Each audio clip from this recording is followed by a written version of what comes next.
I'm Amy Halpern-Laff. And I'm John Moscow. Welcome to Ethical Schools, where we discuss strategies for creating inclusive and equitable schools and youth programs that help students to develop both commitment and capacity to build ethical institutions. Our guest today is Quentin Walcott, known as Q. Q is co-executive director of Connect, a New York City nonprofit dedicated to preventing interpersonal violence. His focus for over 20 years has been working with men to prevent intimate and gender-based violence. He's co-founder and chief organizer of the Father's Day Pledge Against Violence. Q was awarded the United Nations Trust Fund to End Violence Against Women Award in 2014, and he was the first man to receive the Now NYC Susan B. Anthony Award. He has led anti-violence trainings in Brazil, Canada, Fiji, France, India, Kenya, St. Martin's, South Africa, Switzerland, and Thailand. Welcome, Q. Thank you. Thanks for having me. Q, the Connect NYC website says that the foundation of your work is a focus on the intersections of violence, race, class, and gender, and its impact on marginalized communities. What does that mean?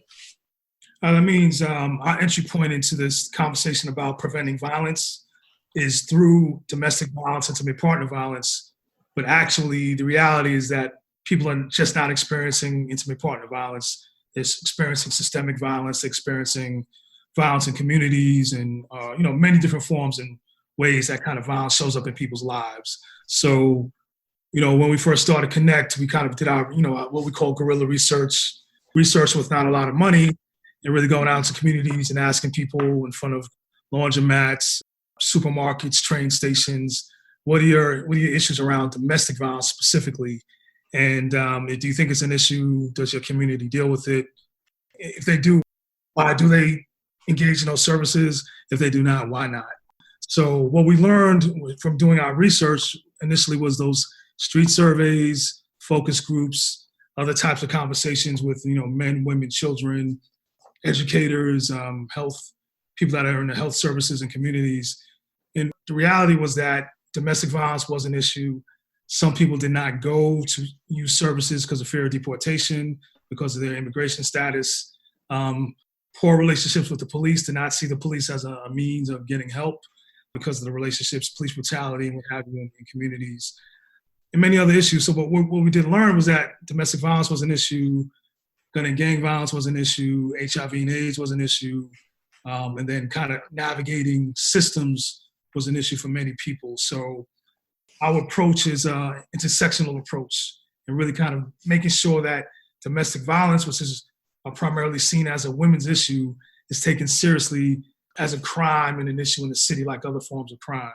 Not to say that, we were really looking for the same type of punishment as that really kind of breaks down differently depending on your race, class, gender, and your relationship to systems, but just so that it's considered a crime that can be taken seriously in communities, and that we can hold public leaders and systems accountable to it. You've created programs to transform men and boys, and even batterers, into activists against violence. Can you give some examples of what this process of transformation looks like for individuals? Yeah, it takes shape in many different forms. Initially, before we became Connect, as you may know, we were part of the Urban Justice Center. We had a relationship with the child welfare system.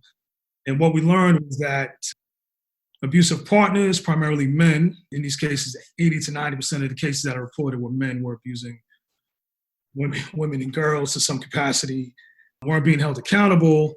And then so what we felt was important was that to take the onus and responsibility off of victims and survivors of violence, primarily women and mothers, that we need to really engage men and boys as a preventive measure, number one, and also to develop effective intervention tools and models. So that was our work and that's why I came to Connect, to really develop the Training Institute and also the men's programs and services. So for us, it's meeting, sounds very cliche, but meeting men and boys where they are. And in many cases, that's in communities, that's in churches, that's in schools, that's in workplaces. So our approach is to really kind of meet with them, talk to them, transform the attitudes and belief systems that really manifest in violence against women and girls and violence against other men as well. So it's meeting them where they are, going out to communities, having them come to us through roundtables and group work that we do. We're doing a lot of restorative justice now, to really kind of, see where men are, what their thinking is, how they develop these notions of manhood and fatherhood, and their ideas and perceptions of women and girls and other men. And then really kind of moving them from, looking at what accountability is in a real effective way that kind of lives within systems and outside of systems, to kind of really look at self-awareness, acknowledging, the harm that they've done. Secondly, to really understand that there's a consequence to this, regardless of what it may be through a system or not, but there's some form of consequence that they have to go through, and really realizing that they've done harm and that impacts other people and themselves. And then the third part of it was to really kind of go through this change piece, where we wanted them to really change the thinking, therefore the behavior, and to really kind of look at what that can look like. And we try to be really creative around that and what that can look like. And really, holding men accountable in a different way. And our Father's Day pledge, for one example, is like it's an event, but it's something that builds up throughout the year, where men that we work with, either through men that are kind of identified as abusive partners or doing harm, or even men that are working with men and boys in some capacity. So we provide a space for everyone to kind of come and have some of these conversations. It's really about critical thinking. And, we talk about ethics all the time. What is ethical? What is moral? And really what kind of, and how does this kind of manifest in your thinking, behavior, and around other people and bystanders? So can you give some examples of what this would actually look like in terms of, say, a particular man or a particular teenager, how that transformation actually happens? I mean, what are the interactions, how someone goes from just sort of thinking, well, this is normal, or this is a good thing I'm doing, or this is the way, men are supposed to act, or whatever, to really internalizing and then acting on a different kind of understanding. Right. I mean, just like, there's adult learning styles, there's, young people learn in different ways, different modalities. So what we try to do is use a cross-section of modalities, so something will kick in and will click for a young person. To be honest with you, we do a lot of storytelling, and we train people, but we also do it through a really unique and creative style. Storytelling, we use pop culture. We'll show, video clips of movies and videos that they've seen, really ask really fun, some really critical questions around, looking at socialization, male socialization in particular, and then really breaking that down. How do we come to think this way? How do we come to behave this way? Where do we get this from? What were some of the examples around us to help form these decisions and this behavior? So we'll use, video, we'll have people that have been harmed come in and, tell their story as much as they humanly feel comfortable with. So they'll tell their experience of what it was like to be abused in a relationship, or some form of harm done by an individual, a community, or a system, and really kind of break that down. So we'll talk about, for instance, work with young people in schools. Pretty much what we do with adult men, we really kind of ask the question of why did this behavior happen? Like, one question we would always ask is, why do men and boys batter and abuse, right? Not to say that no one else is abusive, but really kind of harping in and being intentional about who we're talking to, and why do you think that happens? So people come up with many different reasons, from witnessing it as a child, witnessing it in the community, thinking about it being related to alcohol and substance abuse. It'd be related to, cultural and kind of this cycle of violence that permeates in families, and, from a religious context, cultural context, and really kind of breaking that down to really seeing that, violence is not the way that communities or people respond to violence, is more of a choice, a complex choice, but that most people are not violent, and kind of looking at that and why decisions made to be violent or not. So, it'll be, for a young person, really breaking down what is their behavior, where they got that from, what is the consequences to it, and what supports it in society, and really kind of breaking down male privilege, male entitlement, and just kind of looking at power and this dynamic of power and how that kind of shows up, why people want it, what they do with it. So a lot of it is, and then using, a video or a movie clip to break that down because they can understand it. Once they've gone through some training and understanding, types of abuse, the impact of abuse on, child development and thinking. So we'll break that down and use that as an example. And once they kind of get this, it's not a one size fits all. So it's like some people get an aha moment, like, okay, I understand this now. I see where this came from. I see how, I contribute to it and how I can resist it as well. And that's when kind of transformations happen. And, one of the things I always ask is when I do a training or a workshop, who here has stand up or raise your hand if who here has witnessed violence in your home or in your community. And most people stand up.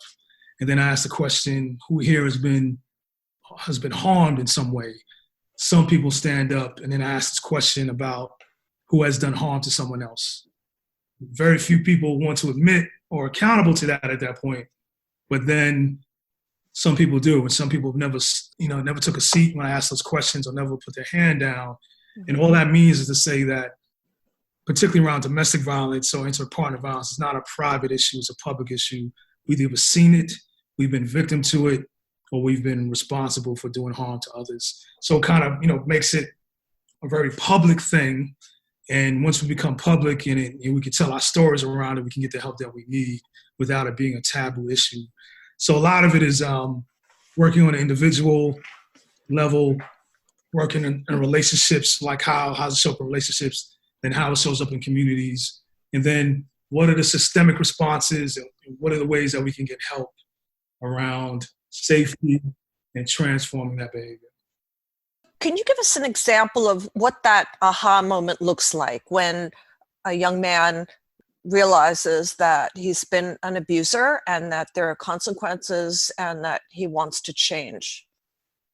Right. It could be either through an exercise, you can see a change in the face, because one of the things that we do is we really teach critical thinking and critical listening, right? So to ask that question, why does this happen this way? And, and looking at trauma in communities and relationships and families, and that, when unhealthy things are happening in relationships or within families and it goes unaddressed and it continually happens, it becomes normalized. So this idea of, normalized trauma, and to explain to people that that is not normal, that should not be happening. For some, that could be the aha moment, or seeing their own behavior in someone else. So like doing group processes of circles and hearing a story from someone else, they get to see their own kind of reality come to shape. And then for some, it's that. For some, it could be hearing from some, this idea of a credible messenger. And I believe that's important, but not only a credible messenger, but looking at other people and their experiences and choices that they've made that have kind of really changed their narrative or trajectory in a particular type of way. Sometimes it's just simply that. Or it can, just kind of really breaking down when they have been harmed or a victim of some form of violence or situation or bullied in some way, and how that felt, and getting kind of into the emotional sides of that. How did it feel? And then why do we continue to cycle, or why do we project our pain in things that we've dealt with on someone else? Sometimes it's that we're just kind of giving back what we've been giving, and then really breaking down these ideas of what masculinity is, right? And what kind of shapes masculinity, and not really just harping on what is really the popular term right now in toxic masculinity, but the different forms of masculinities that kind of take shape. And sometimes just in that conversation, you can see that, I always talk about a client that I had. He was witnessing violence in a home. His parents were in a domestic violence situation. And as a result, he thought he can change that dynamic he became adultified, one, because he had younger siblings and he felt he was in a position to really kind of protect them. Then he also felt that his mom was his responsibility, that because he wasn't there all the time, his father was being abusive towards the mom. So as a result, he would cut school or stay home because the fear was that if I go to school, something's going to happen to mom. Or also thinking that because the abuse was happening, it must have been the children's fault. They weren't doing well in school, or some way of kind of using the children to get back at the other parent. So all those dynamics young people have to kind of struggle with. And when you think about when you're at home and everything is safe and you can be your true, genuine self, in terms of masculinity, you don't have to put on this hyper masculine, toxic masculine mask. I like to frame it as you can be more closer to your true self, taking care of your siblings, being loving in a nurturing environment. But then when you go to school, and depending on your environment, your community environment, you might have to put on a more hyper masculine mask because you have to navigate gang recruitment, you have to navigate police, you have to navigate all of these kind of potentially unhealthy things in your neighborhood.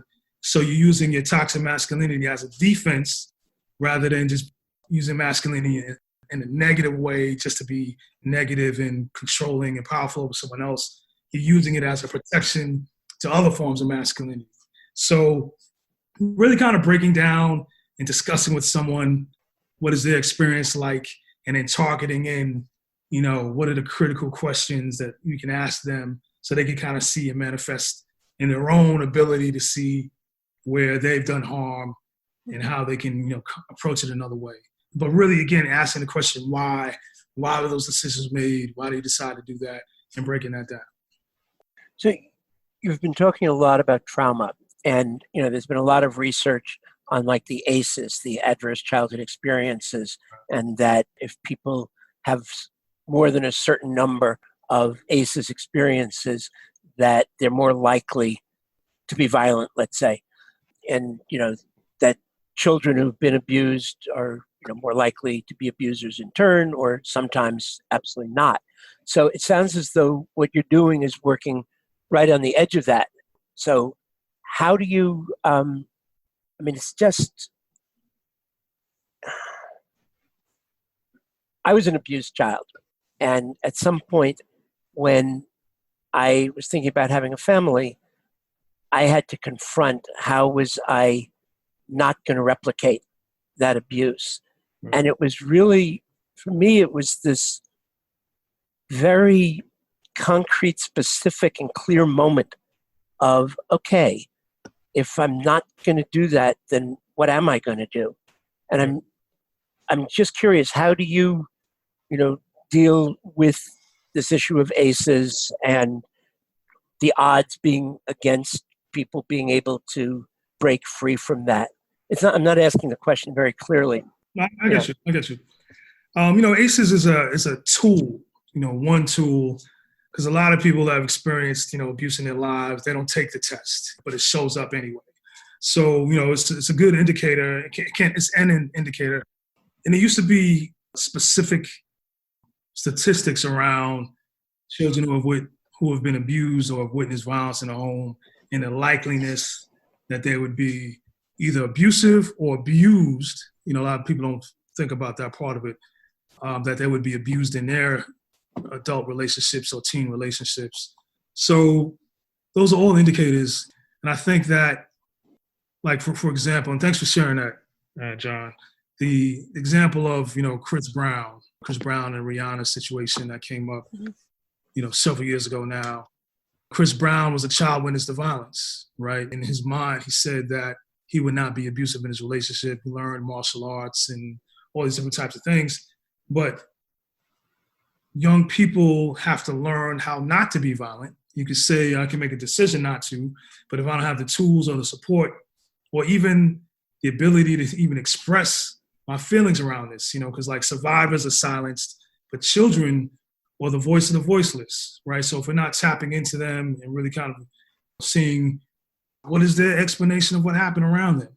Do they see this as normal? Is this how mothers and fathers behave? Is this how men and women behave? Really kind of breaking some of that down to give them some better opportunity, I think, to kind of really digest around what relationships are like, what's healthy, what is unhealthy, and think about the tools that are available to many people that many people use them. Some people don't.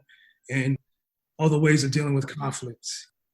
negotiation, all these different types of things that sometimes when we were growing up, the adults around us did not use. And this idea of parents who are abused, and a lot of times there's been, theories around moms or whoever the parent is being abused will take out the abuse that they're receiving on someone that they have power over, and sometimes that's children. There's studies that have said that has been debunked in many ways. But just the idea that you're around violence, so, you kind of yield to violence because that's seemingly an effective means of getting what you want done. But then in the short term, but in the long term, it has, detrimental effects on, children's development. Q, is that related to other types of kind of long-term versus short-term thinking? I mean, I think we see in people who've been traumatized and who have very low expectations that we see some short-term thinking. Right. I think, in short term is always the quick way out. It's I think it's also a gender piece. A lot of men and boys, because of privilege and power, have this expectation of, I need to get this thing done now, and this is the way to do it. And if I hit you or harm you, or I instill fear in you, I get my way, right? So it has a lot to do with that. And then, so a lot of this work, because of, sometimes we're dealing with adults or we're dealing with older people, it may not be, you need to have, if you experienced violence or abusive situation for 20 years, that it takes another 20 years to undo that, because we have, a lot of tools that we can use now. But it's kind of the long haul. You have to invest in it and teach people. And I think that way, it proves to be more beneficial. But there are some quick fixes. I don't believe in a quick fix because everybody wants the 5 steps of what to do. One size fits all. So different people, different experiences around violence. Right. So gender plays a role, race plays a role, ethnicity, just different cultural beliefs and backgrounds all play a role around how you perceive violence and what is unhealthy and what is not unhealthy. When you talk about consequences, you mentioned that a few times, and I'm not sure exactly what you mean by that. So if, for example, the criminal justice system is not involved, what do consequences look like and accountability? Yeah, I mean, we've been looking at restorative justice to kind of really figure out what, and not to say that RJ is solely an alternative to criminal justice, because, we don't want to really kind of pattern it in a way that there's a consequence if you don't fulfill that. But we want to kind of use restorative justice to figure out what are the consequences and what needs to happen to build accountability. So the idea is, when we think about consequences, that there's harm that has been done. Sometime, most likely we're kind of socialized to deal with harm or deal with some personal injustice by calling the police or dealing with the court system. We're socialized that way automatically. So sometimes it may be a criminal justice response, and likely that's not effective. And then also the consequences may be that you have to do something. You have to go to a batterers intervention program for 26 weeks to 30 weeks. You may have to build some form of, you may have to not work or lose money. There's some level of consequences to realize that there is, that just the idea that you can't do harm and expect nothing to happen to you, right? So there's some level of consequence. And sometimes the consequence is built into the change. So ideally, in a restorative justice concept, the person who's done the harm hears feedback, one acknowledges that they've done harm, and then the consequence could be, or the change plus change could be, that the person who was harmed wants the person who's the responsible party to do something as a result of the harm that they've done. And that could be go back to school. I want you to read 10 books by feminists. I want you to get a skill or a trade. I want you to do some type of community service back to the community in some form. And then the other piece around the restorative justice would be the community. So like the community or the bystanders in the community are the ones who I'm really most concerned about, right? Because I want them, because they can change, they can build safety for someone who's been harmed, or look at prevention and preventing future incidents of harm. The community can also hold the person who did the harm accountable. They can make sure that they don't continue that. They don't, either they transform that thought pattern, or they don't support that negative behavior, or that harm that was done by being silent, or realizing that, men kind of benefit when someone else is abusive towards a woman or a girl. So that brings up a kind of a broader question, which is what happens in the absence of community? Right. I mean, it's problematic. I work at Connect, and that kind of looks at prevention and looks at, this as a community issue, not just a women's issue or a men's issue, but it's the community that has to take this on. And like so many, when we started our work, folks said, domestic violence is kind of, in its definition alone, it makes it an individual usually between a man and a woman, or just two people. So it's problematic just in its definition, but it's really something that kind of shows up in a real public way. Like you have a next door neighbor who's experiencing this. You hear the yells, you hear the screams, right. You hear, it shows up in schools, right? With children who are sometimes misdiagnosed and put into special ed for behavior issues when they're just responding to the violence that they're receiving at home, right? Or medication or whatever it may be. But, it's a very thing that happens in a home typically, but it has a very public impact. So community needs to take this on as a way of taking the onus and responsibility off the victim survivor to be safe, protect their children, and hold the person responsible accountable and systems accountable for responding the right way.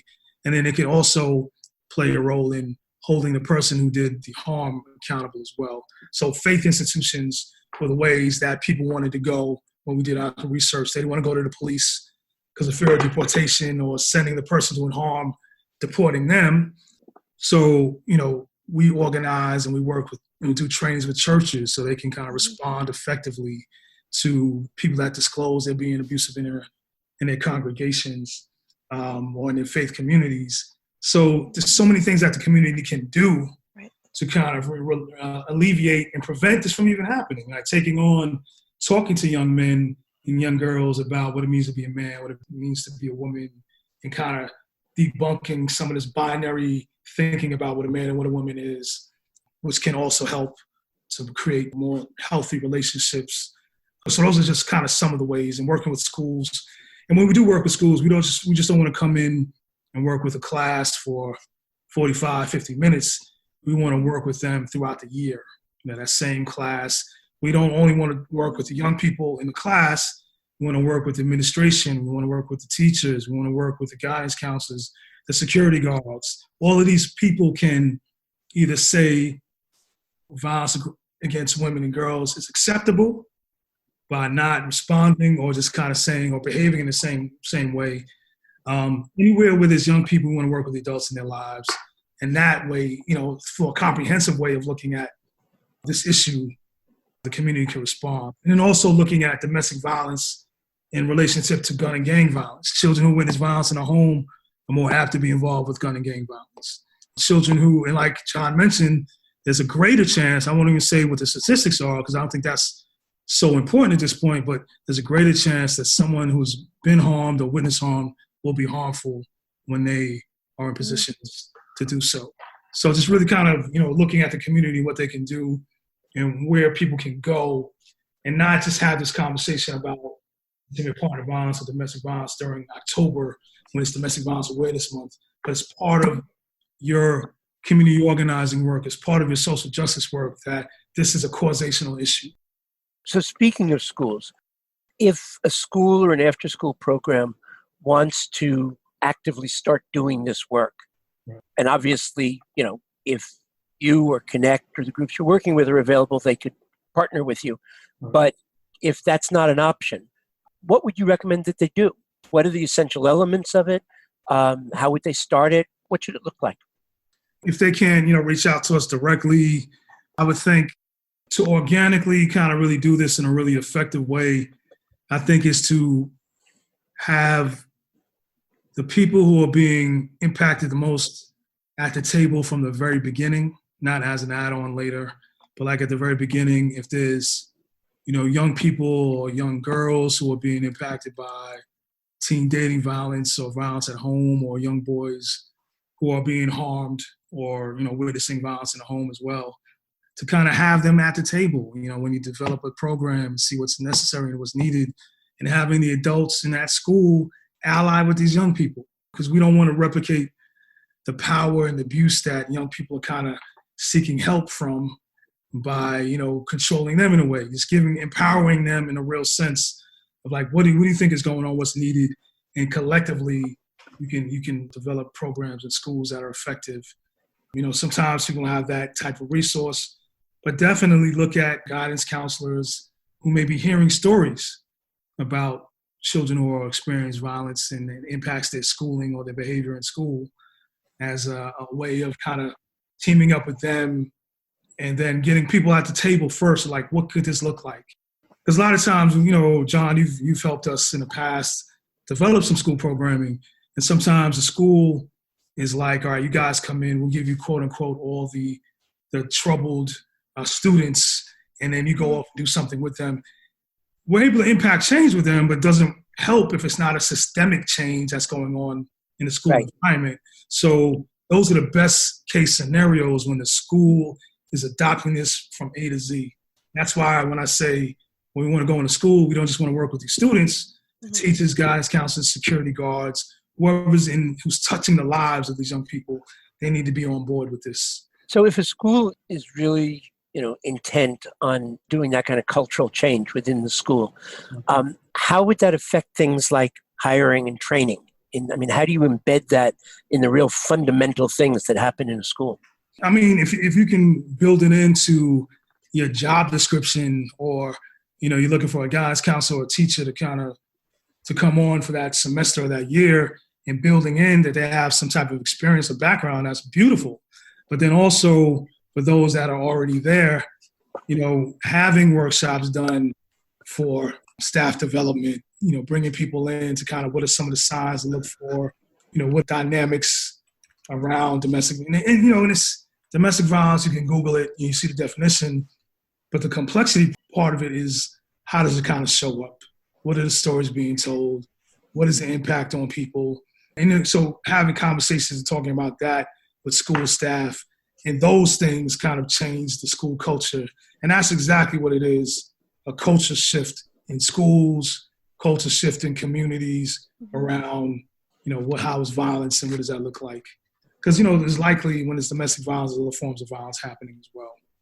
And also to kind of move away from the idea that domestic violence is a black eye or a bruise or a mark, that it's a psychological, emotional, financial, all these type of tactics that are used to gain power and control over someone else.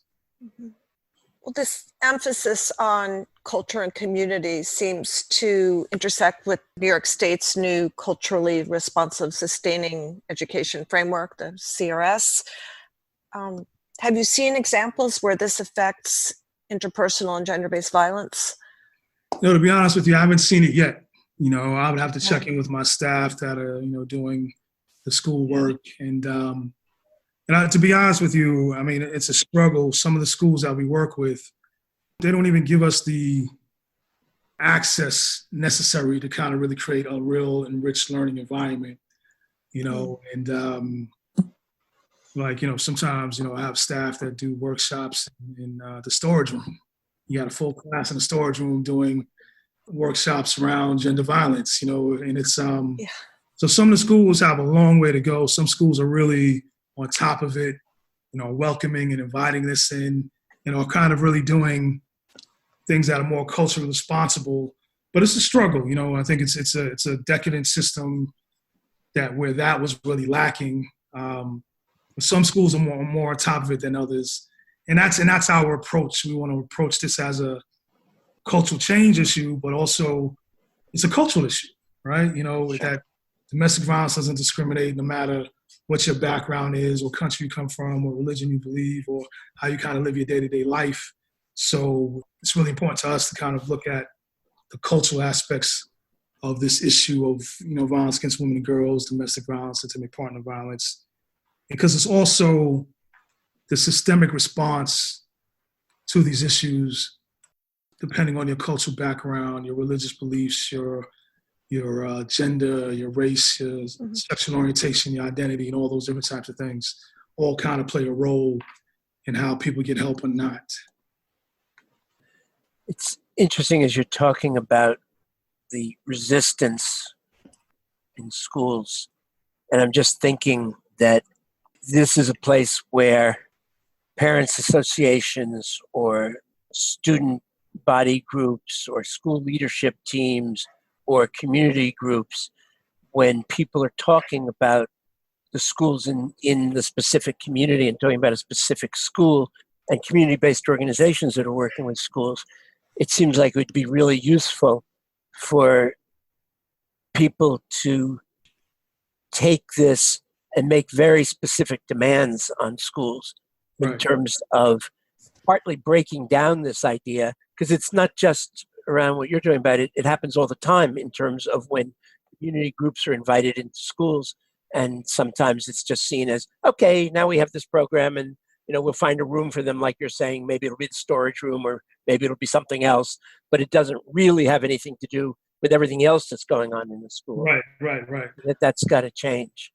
Yeah, and in some situations where we've had the perfect environment, or it develops or blooms as a program develops, and we would get all the time, and my staff now that are in schools, they get feedback from the professors or the teachers, like, what are you all doing in that class?